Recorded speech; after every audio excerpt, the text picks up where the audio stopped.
What you want, when you want it, where you want it. This is The Mesh. Mesh ads are a great way to reach a targeted audience at a low cost. Visit www.themesh.tv/advertise or send an email to info@themesh.tv for more information. Very low cost, reach a great audience, and grow your business through Mesh ads.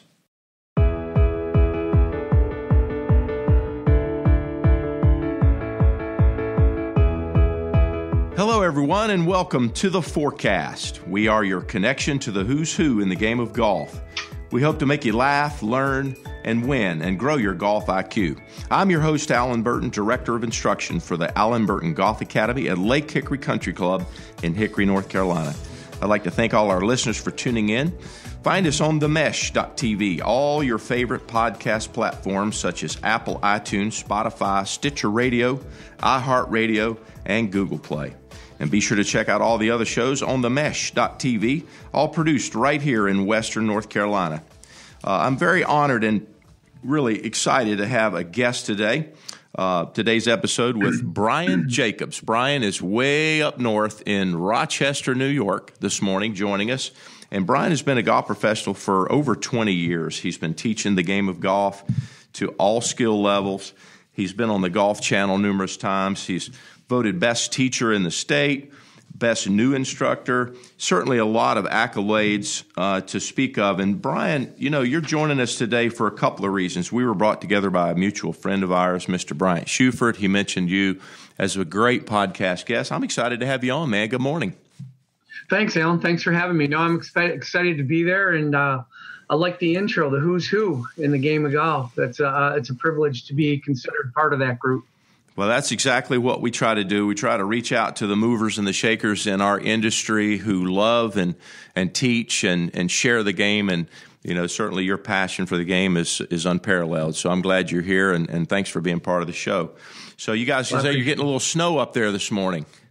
We are. We're getting a little snow. We've had a little warm snap, and everyone's talking about spring, but we know better. Yeah. we won't be outdoors until at least mid-April or early May. So we've still got a couple of months left, or at least a few weeks left in the indoor season, and then we can transition back to outdoor. Yeah, I know. You and I were talking just before we started the show, and you know, certainly that's kind of the trend. And certainly when you're up north, you have to make opportunities when it is cold and snowy. And you know, I've done a lot of that myself. Tell me what you do in the off season to stay effective and keep touching those golfers up there. Sure.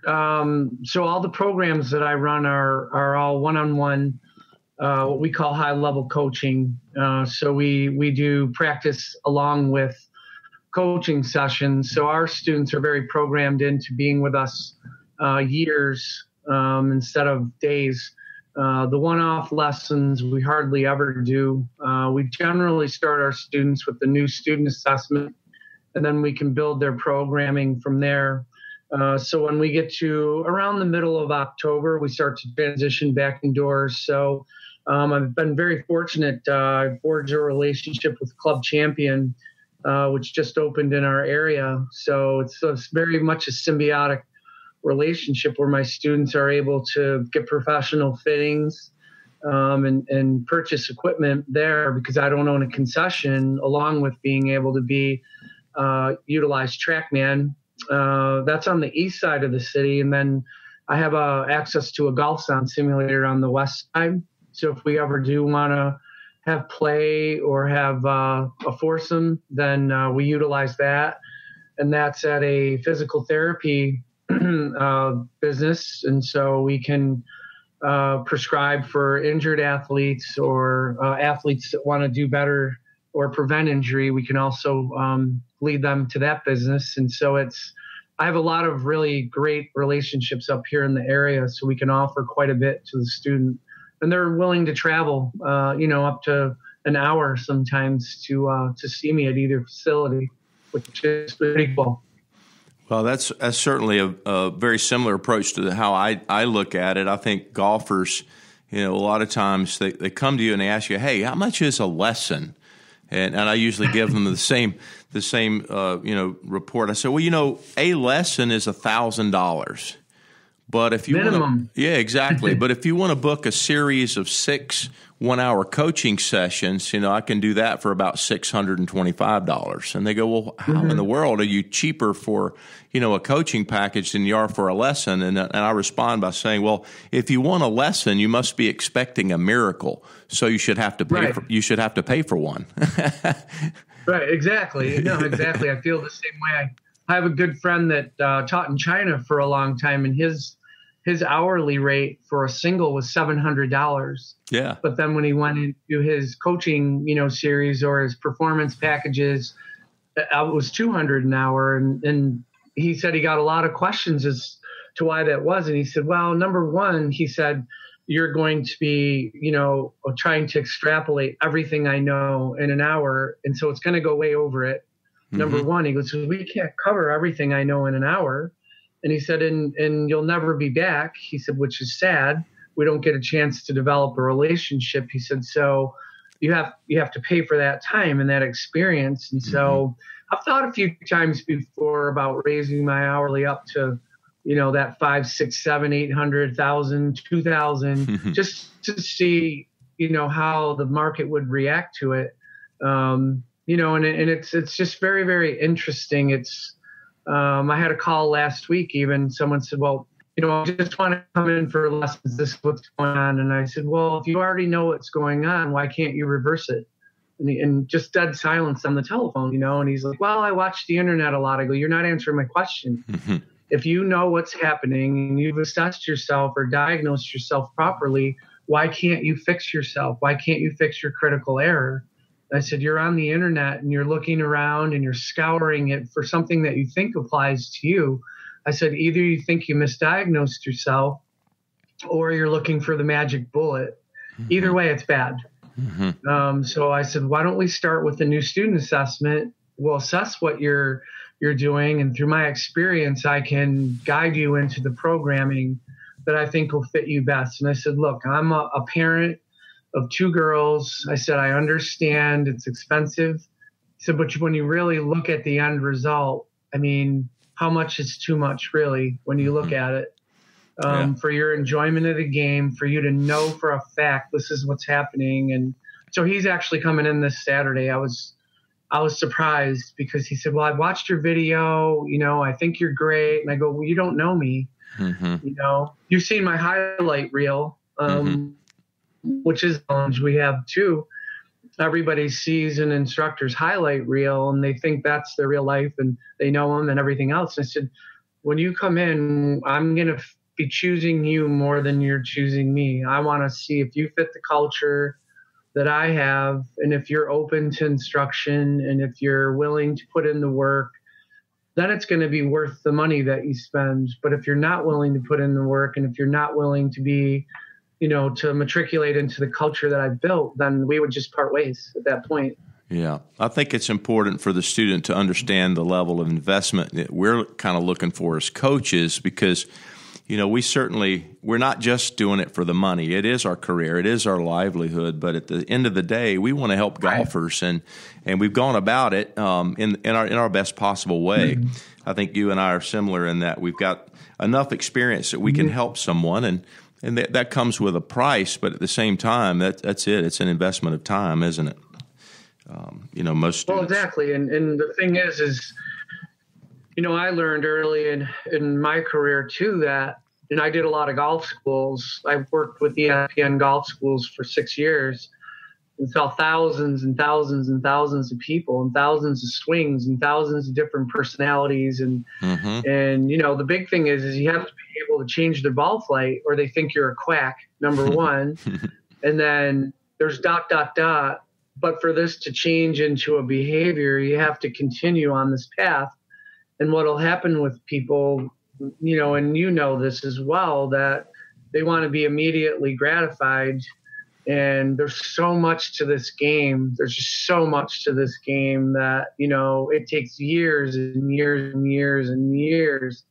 I'm 58. I started at 27, and I feel like the best years still ahead of me as far as my play and my learning. And we have to constantly keep learning. And I got a message last night. I have 3 students that are are in Florida. They're at Reunion, and one of the students texted me and said, if I hadn't invested so much, I would quit, quit golf. And so I called him immediately. I go, what are you talking about? He says, well, I can't get a pitch to go up in the air. Well, tell me what you're doing. Well, I'm using my 58 and and I said, well, do you know that the grass is different in Florida than it is up here? Oh, it is? Well, yeah, it's Bermuda and we have bent. I go, and what's the substrate? What's the ground underneath Bermuda? I have no idea. It's sand. Mm-hmm. And so when you are hitting a shot, like a wedge shot, I said, and you have any part of the dig coming into there, I go, it's not going to be good. Mm-hmm. You're taking too much loft and you're trying to hit these, high pitch shots. Well, they don't work in Florida, unless you're a commensurate player and you understand, how to use the golf club. Mm-hmm. So now are you still going to quit? He goes, well, no. He goes, that's something I didn't know. And I said, well, in your prep work before you left, I said, we did explain that. But I said, that I'll be down there with him again in a couple of weeks. We go to Bay Hill. And I said, you're going to notice the difference in the grass, just by where you play too. If you play at Bay Hill, it's going to be more manicured than if you play at another golf course. And so you've got to be aware of the environment that you're in and what you're trying to do. And most people are in the lifeboat rowing to shore, if they hit one bad shot, instead of saying, oh, wait, this is a pattern. I need to change it. What am I doing? Mm-hmm. Rather than, complain and curse and swear and I'm going to quit, why don't you become introspective and start to look at why this is happening and how am I going to reverse it? Exactly. I tell golfers there's an after-shot process, post-shot routine, and I use the letter A to refer to a lot of words that I want them to use in a step-by-step process. And a lot of times that first step, they choose anger and aggravation instead of awareness.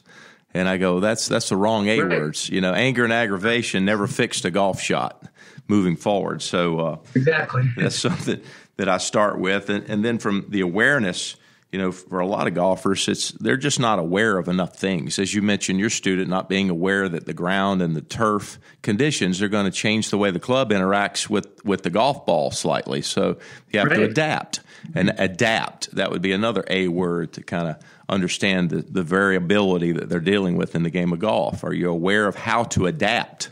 Or was it something that you didn't adapt to, And it goes from there. But I think that's the common thing. Golfers just need to be educated and made more aware of things. And you and I have been doing this for a long time. So we stumble upon things and we realize that most golfers just don't have a plan for any improvement. That's kind of our job. We come in and formulate a plan.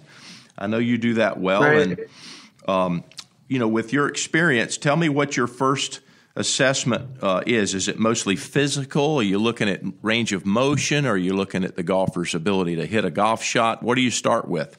We do look at physical. We look at the circles that they make, whether they have internal, external, rotation capabilities, whether, to coin Larry Rinker, whether they're upper core or whether they're lower, to how their body moves relative to how we see, how we visualize how they're moving.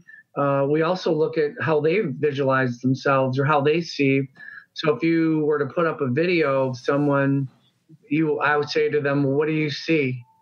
And they'll tell you 50 things, and I'll say, well, here's what I see. Right. I see the club face wide open at impact, and it's a chain reaction, but let's get down to the bottom of the food chain here and just say there's kind of 4 things we need to control here. Number 1, we need to control the start point of the shot. Right? So if it doesn't start well, it's not going to end well. The second thing we need to control is the strike. Where is it hitting on the face? There's intention to always hit the center of the face, but if this circle is too steep, too much like a Ferris wheel, the chances of you hitting the center of the face aren't real good. Likewise, if it's too flat, it's not going to hit the center either. It's going to hit different points, And then also we want to control the turf contact. and then the curve. So we'll give them assignments on different curves. Well, can you hit it high? Can you hit it high and right? Mm-hmm. Can you chunk it? Oh, I can chunk it. Okay, well, where did the divot happen? Did it happen early or did it happen late? Well, I don't know. Well, we need to, like you said, we need to be aware, like, right. Where is that all happening and what's the cause and effect of it all? And you can just literally, they just stand there with their jaw dropped to the ground. Mm-hmm. Like, well, I never thought of that. Right, but you're scouring the internet looking for the fix, but you don't even know what you're trying to fix. Sure. You don't know the cause, and you don't want to go down the hole, if you're, and so I think I might have shared this with you. I'm doing a little video series now called Why I'm Better Than YouTube. It's not that I'm against YouTube or online or anything else. Sure.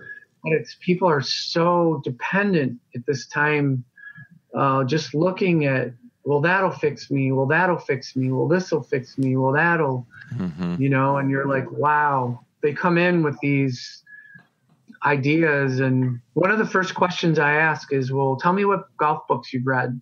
Mm-hmm. Well, none. Okay, you haven't read any. Okay, well, that's okay. Mm-hmm. I read Harvey Penick's Little Red Book. Okay, well, that's good to start. Yeah. Or tell me what internet sites you look at. Oh, I go to Revolution. I go to Golf Pass. I go to, this one and that one and Rick Shields and, John Smith and XYZ Academy. And you're like, oh my goodness. I said, well, all those guys teach different. Sure. Every one of them assesses different. And I said, find one maybe that you can trust. And then I would recommend books for them. Well, here's a book I recommend, and here's a book I recommend. Sure. John Jacobs' book. No, I certainly agree. I think I use this analogy a lot. I think it's a lot like medication, and it's just laying out on the counter for the consumer to kind of experiment with it. And some of that medication is in the form of what I call a vitamin. It won't hurt you if you take it. It's going to be helpful for most people, and what you don't use, you'll get rid of, out naturally.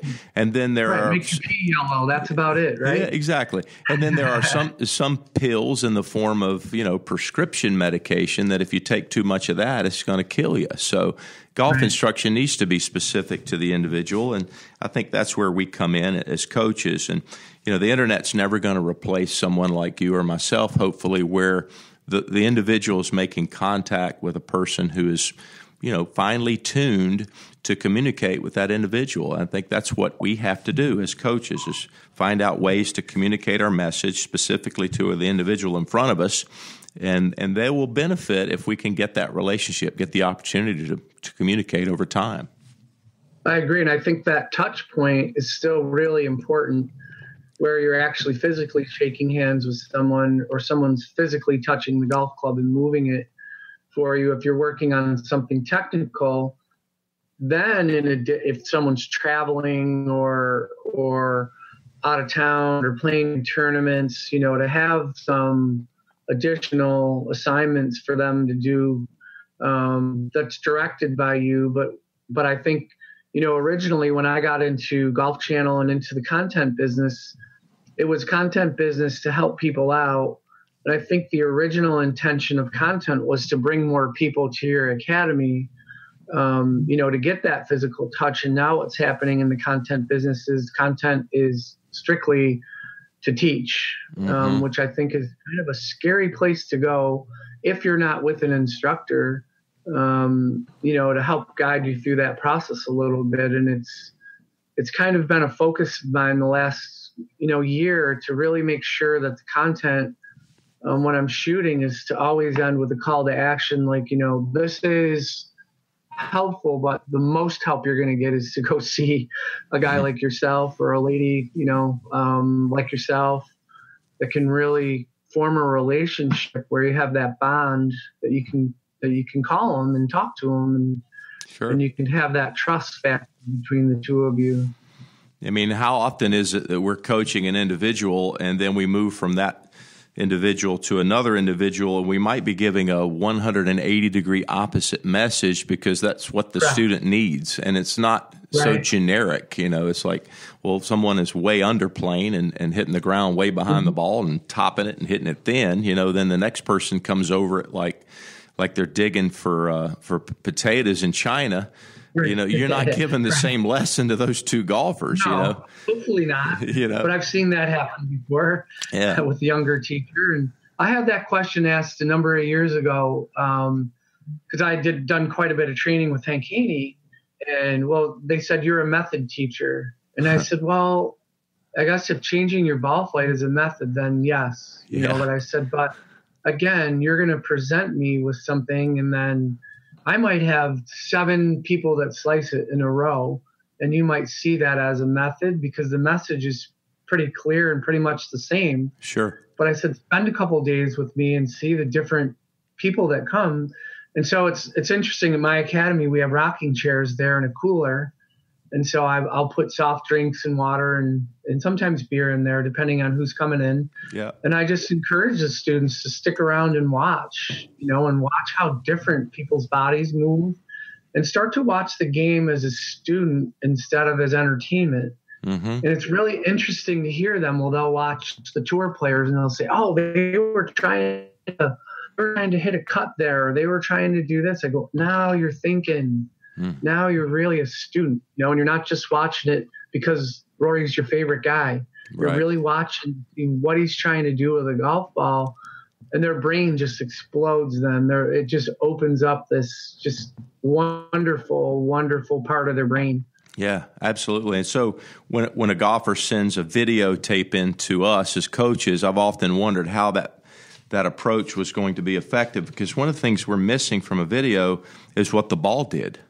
You're looking at a swing from a cosmetic standpoint, and you could critique it based on what you would prefer to see as a coach. And certainly that's never the approach that I take, because there's not one look I'm going for. I'm not trying to make swings pretty.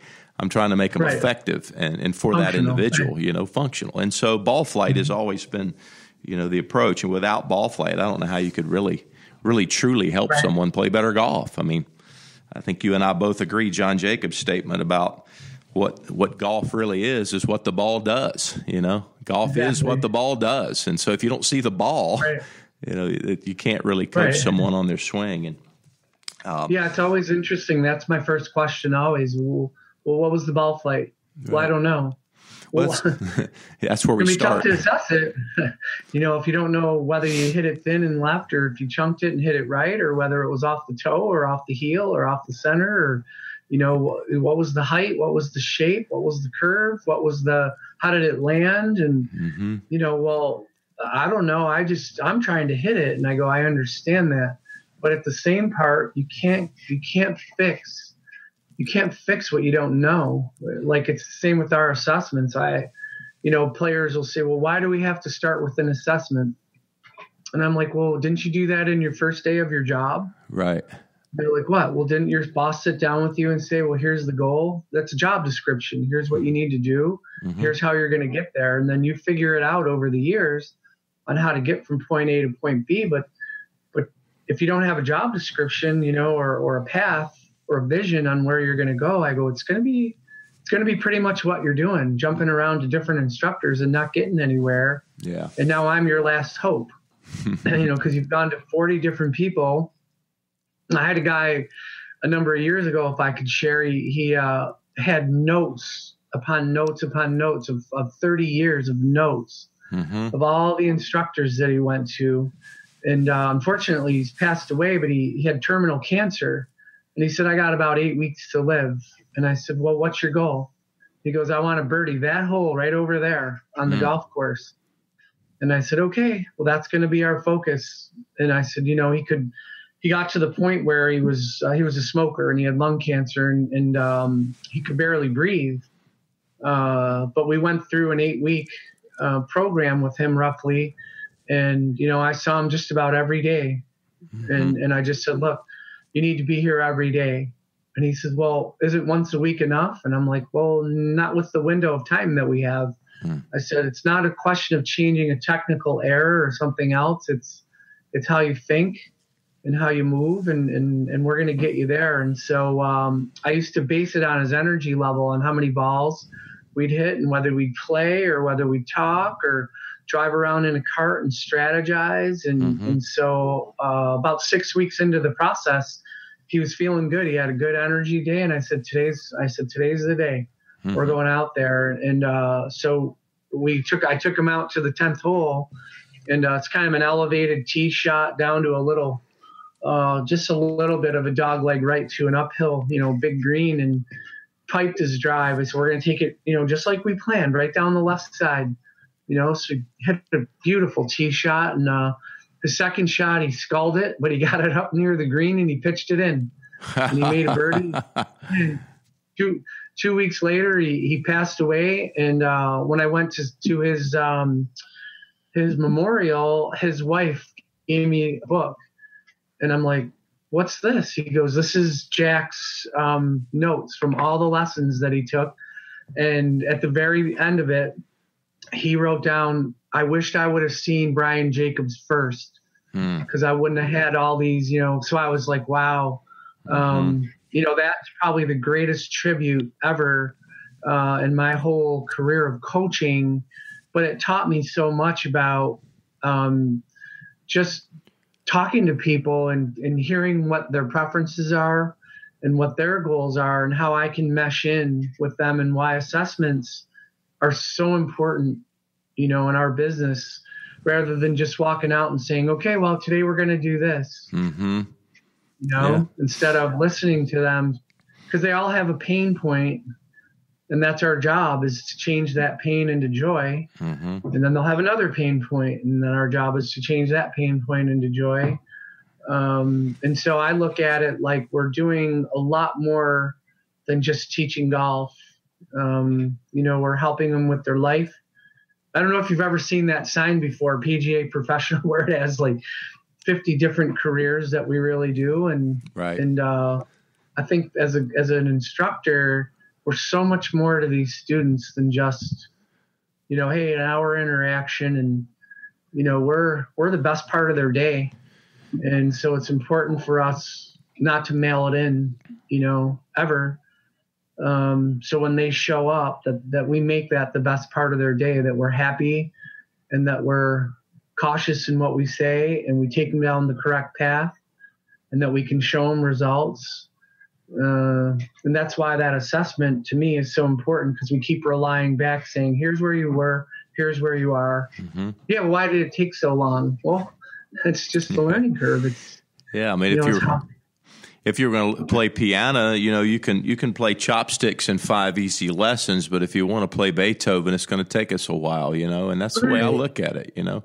Golf is. I kind of always go back to him too, and I go back to him and say, I'm sure the first time you walked, you got right up and, I'm sure you walked right away. And they kind of smirk, and I'm like, look, this is hard, way harder than walking. Oh yeah. Yeah. Yeah. And walking for most people was about a 12-month endeavor from, their beginnings as a human to actually standing upright without falling down. It takes about 12 to 14 months, so. Yeah. And now they do it pretty well, hopefully, and don't fall down most days. But that's a question for the individual. The age we're getting to.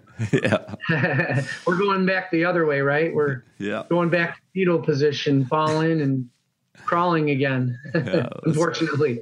Yes, sir. I think let's hope not, but let's say that there's years ahead of us that may be the case.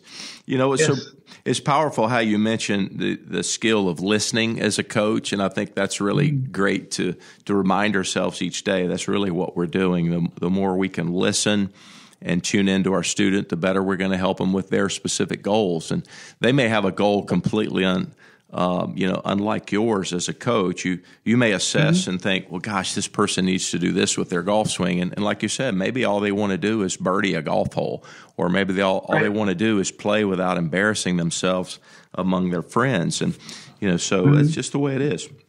So let me ask you this. From your perspective, you've mentioned you've gone into some consulting and helping the industry. I mean, what are some of the biggest challenges that you see in our industry, and what are the things that you're helping golf professionals and young coaches do to overcome those challenges? Well, we always try to look at certifications versus customers. we'll see in our business where people will drink the Kool-Aid a little bit and say, well, I need this XYZ certification, I need this certification, I need this certification, and they'll spend money on technology, certifications, and all these things, but they don't have a customer base, so they don't know how to market. And, to make wise investments, it's I had an advisee recently that said, well, should I get XYZ? I really think if I get this, it's going to bring people in. And I said, well, you already know enough about that subject where you might want to spend your dollars is actually having a website that people can interact with, that's streamlined so that you can actually have a web presence. And I just think, and I said, well, again, you're paying me to help you. And so let's listen, not to reply, but let's listen to learn. And I understand that you're convinced that this certification is going to get you where you want to go, but you already know enough about the subject for your market where you having this certification and being the only one in your area doesn't mean anything. But having a dynamic website that costs the same amount of money is going to get you much farther. You're going to have 100 students at $50 an hour to pay for that certification rather than taking that money and putting it into a dynamic website with a link that leads to a book now to have 10 students. It's going to pay back your website in 10 students. Or even a social media campaign, which could be, very, very inexpensive. We're talking free. Free. Yeah. Right. And where, even talking to people about, well, where do your students come from? And they're like, well, they come from, central, XYZ state. Well, yeah, but I mean, how do they get to you? Well, they drive.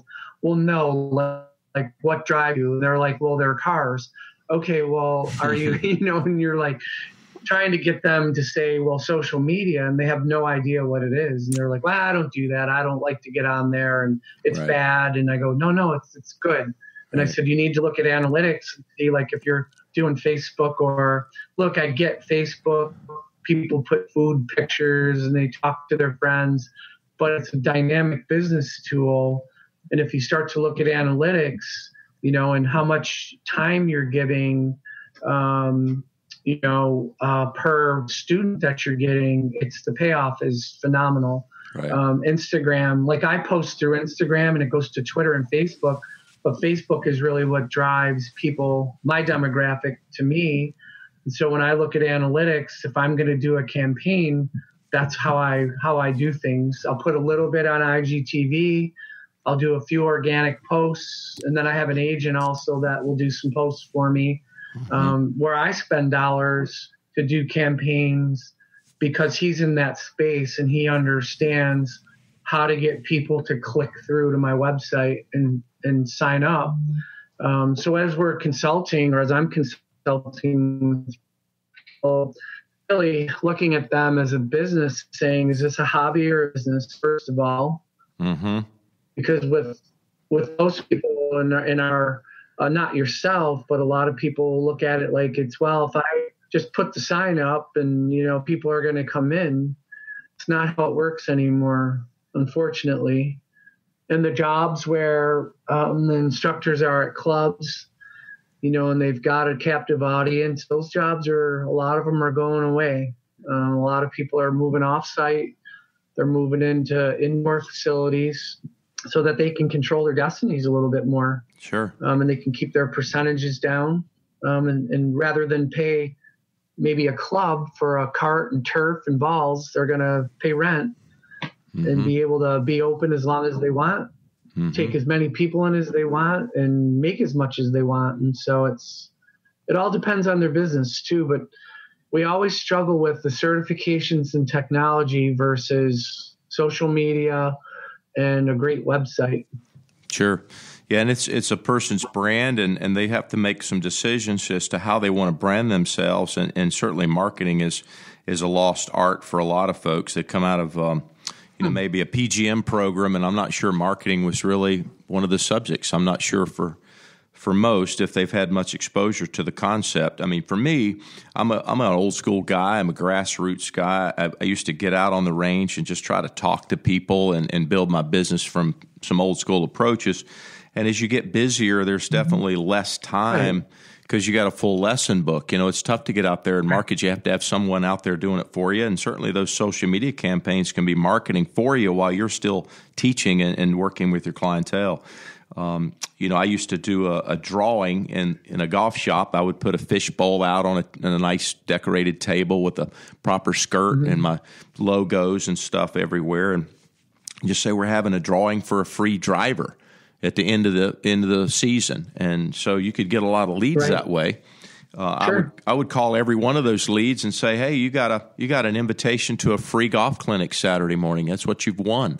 It's a preliminary prize, and that would bring out 12 people for a clinic, and 4 to 6 of those would sign up for a program. So you just get in front of somebody and show your passion, your interest, and your ability to help them. That's kind of how you build your business. I know you've also done some coaching with Colin Swatton. Is that something you're ongoing, or is that a program that you did with him? Tell me about your relationship with the former caddy to Jason Day. Yeah, well, Colin and I met a couple of years ago, and then we thought we would be able to run some stuff together called Tour Practice Series. We had quite a few bites in it, and then we would have people back away, so we never could really get it off the ground and work it, but we still talk and still dream about having that happen. A lot of it is price point, and a lot of it is just it's schedules. Like our schedules are so different. I mean, with him being with Jason, and then also he has a couple other guys that he works with. He's at the phone call, so that we could have one scheduled, and if one of them calls, that's it. They go, because that's their main employer. So at the very beginning, when we first looked at it and started to market it, our pricing was way too high for the experience that we wanted to give, and so we dropped our pricing down a little bit, and we're looking at it again this year, and we'll see if maybe we can do 1 or 2. We've got a little bit of interest in Washington, D.C., and a lot of interest in Atlanta. So I'm kind of on the marketing end of it.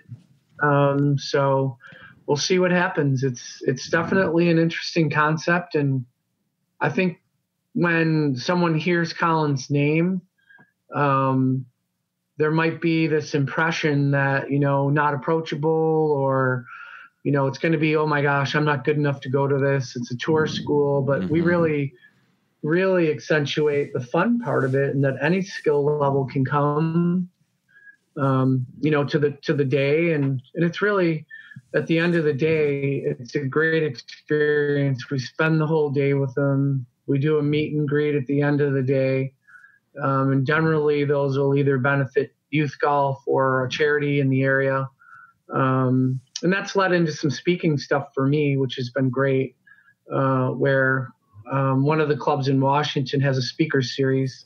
So I've been invited to go in and give my Born a Mule, Die a Mule speech. I got a mule DNA. I never was a thoroughbred, which is okay. I just keep moving forward. Mules never become thoroughbreds. They just stay mules, which is okay. Absolutely. Yeah. I was briefly introduced to Mr. Swatton at a PGA show in Orlando a couple of years back, and the conversation that we had in the aisleways there at the show was really fascinating to me. I asked him about, Jason Day's putting practice on a typical week, and his response to me was, there's numerous weeks where he might spend 20 hours putting. And I was not that surprised by that, because Jason Day is an amazing putter and a great testament to what it takes to become great. But I think oftentimes our golfers are so shocked and amazed at how much time it takes to be that good. And we ask our golfers, hey, how much time did you spend putting last week? Well, I was 10 minutes before the round, maybe I hit a few putts, but No wonder you're so good. Yeah, exactly. Yeah, and they want to compare themselves. Right. Yeah. They want to compare themselves to the PGA Tour putting stats, or at least what they perceive the stats to be based on what they're seeing on broadcast television. So you have to remind them, no, you're seeing the highlights. You're seeing every putt made that day. You're not seeing the guy that putted lousy on Thursday or Friday and missed the cut. He's at home watching golf on television on the weekends with us. He missed the cut. He's not getting paid. He's not getting paid. He paid. Right. Yeah. Yeah, I think it's been interesting too, knowing Colin, that just the level of commitment that he has been just amazing to me, and that it's so different. I'm not sure how to put this in an eloquent way. A lot of people strive to teach tour players, and that's where they want to go. And it's great for, to do that, but it's a tough life. Mm-hmm. It's a lot of hard work. And you'll see at the end of it, for many of the teachers, they're kind of looking at you saying, man, I wish I did what you did, where I was in the same spot. I went to the club every day, or I had my own place to go. And so I think everybody's kind of, the grass is greener. Sure. And it's very tough to capitalize, financially on having a tour player, just one. Right. You see maybe like Sean Foley, where he had 4 or 5 there at a time. I don't know how he did it, how you could do it effectively. Or Butch even, to have so many people, they're amazing people. Like I look at Dave Ledbetter, or I look at Jim McLean, and I'm just like, not only am I thankful and grateful that they made teaching a justifiable career, but just the volume of tour players that they've taught, it's incredible. Like, I don't know how they could keep it organized in their head. They're definitely thoroughbred, right? Maybe, or maybe that's just how they rolled, how they moved. Sure. And we might look at our positions, and someone will look at us and say, well, how do you do that? And you're like, oh, well, it's just like a normal day. Right. For us. And I guess that's why we're living out our purpose, the right way. But Colin's phenomenal. He's just a phenomenal person, very straightforward, willing to share. I mean, I just respect him so much. Yeah. Well, there's reasons why people like Colin are very successful. And a lot of times it's that, like you said, it's that motivation to get out and be better, and their confidence, their self-confidence in what they're doing is obviously strong. It wouldn't become a David Ledbetter, a Jim McLean, or a Butch Harmon, or a Brian Jacobs if you didn't have some I appreciate that. Some confidence. I mentioned that. It's really interesting at the show this year. Dave Ledbetter was doing some stuff at the Golf Zone booth. And so we snuck one of my top players in there that's working in Miami right now. And it caught him off guard a little bit, because, when people are at the show, you kind of don't get the top level players. And this kid actually won the New York State Juniors. I mean, he had some ideas about maybe, giving it a go on tour. And I said, well, you won locally and you won regionally, but you haven't won nationally. Mm-hmm. And so maybe we need to, reassess and think about this. Do we really want to go that route, or would you rather just take your degree and go into business and play amateur golf? And he goes, I think I'll just play amateur golf. And so he's chosen a great path. But when he hit the first ball, David was like, kind of like, okay, this guy's not a chopper. All right. Yeah. Let's see what's going on. Like, well, what's your miss? And he's like, well, my miss is, tip. Oh, okay. And so I went up afterwards and talked to him, and he said, well, that young man, he said, can really hit it. He goes, I go, yeah, he's a high level player. I said, sorry, we snuck him in. The Golf Zone guy asked me, another head pro that I was with, or Andrew, and I said, "Well, take him. He'll be fun." What did he actually give him to improve? What was his assessment?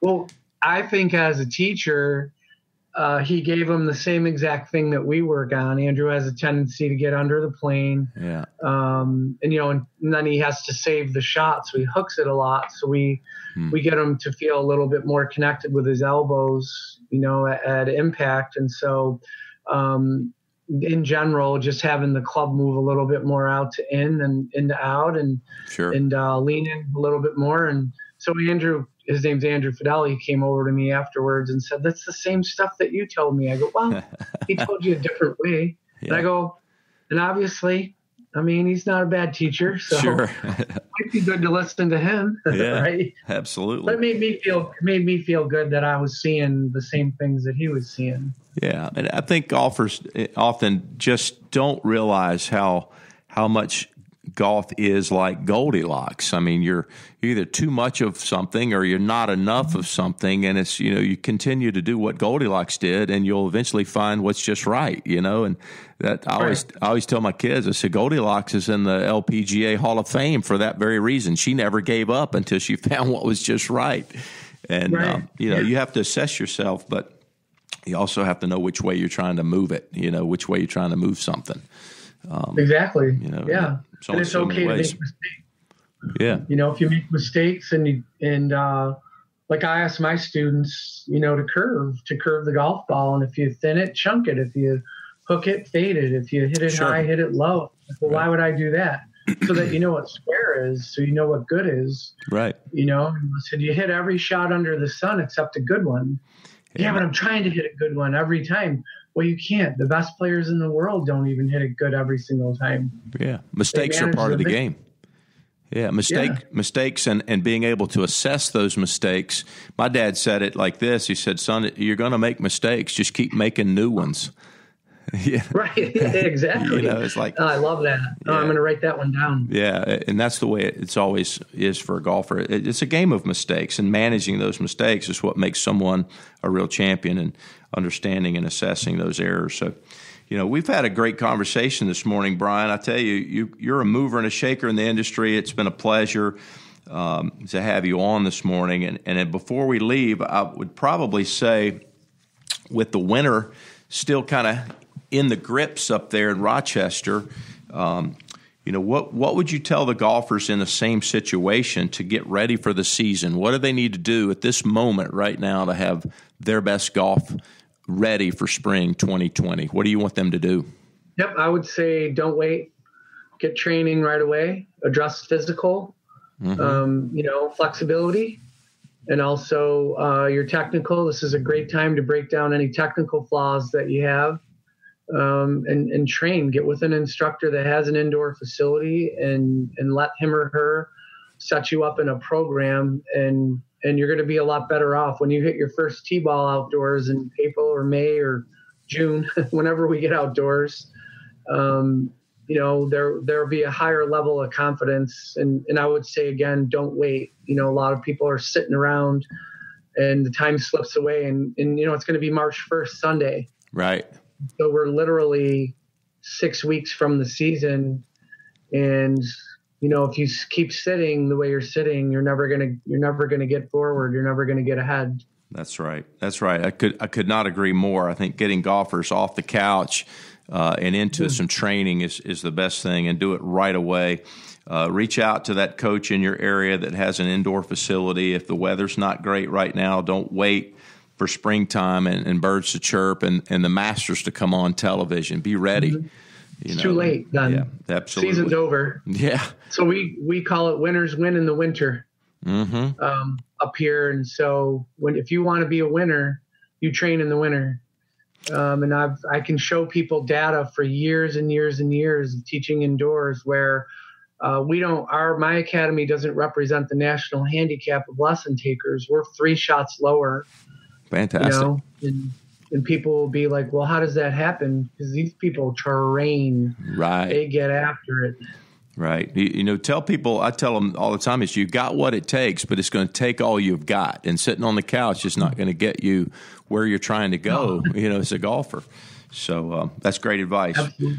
Great advice. Or as a person. Yeah, exactly. Or as a person, absolutely. So, Brian, I tell you, I could not thank you enough for spending a little time with us this morning and sharing your wisdoms, my friend. We've hopefully made a friend for life here, and we want these golfers to get better in 2020, and you've got a great pathway for them. So I hope they'll reach out to you. Tell us all your social media platforms that they can get in touch with you and stay in touch throughout the year. How can they reach out to you? Yep. Instagram, Twitter is at Brian Jacobs Golf. And then my website is brianjacobsgolf.com. You can find me on Golf Pass or golfchannelacademy.com, which is moved over to Golf Pass for video content. I've got probably, 60 on there now that live and breathe. Yeah, it's amazing. They picked a fat bald guy. It's nice. No, and our listeners need to also know it's Brian, Brian, not Y. Correct. Yep, I have a brother named Brian. He spells it with the Y, so I want to make sure people know how to spell it. But listen, golfers, it's been a great show. We thank Brian for joining us, and remember, it's an opportunity for you to advertise here on the Mesh. If you have interest in being an advertiser with us, we'd love to talk to you. You can reach out to us at info@themesh.tv or visit the website at themesh.tv/advertise. And look, we look for great sponsorships as we grow the show this year. 2020 is going to be a great year for golf. If you got any questions at all about today's show or comments and you want to reach out to me, I'm Allen, Allen, at allenburtongolf.com. I'd like to thank again our guest, Brian Jacobs, for joining us. And Brian, next time we're going to have a great show, and I look forward to seeing you soon, buddy. Thanks, Alan. I appreciate it very much. Likewise, sir. All right, golfers, get off that couch, get into the training, make this year your best year. And until next time, we'll see you soon from the Forecast.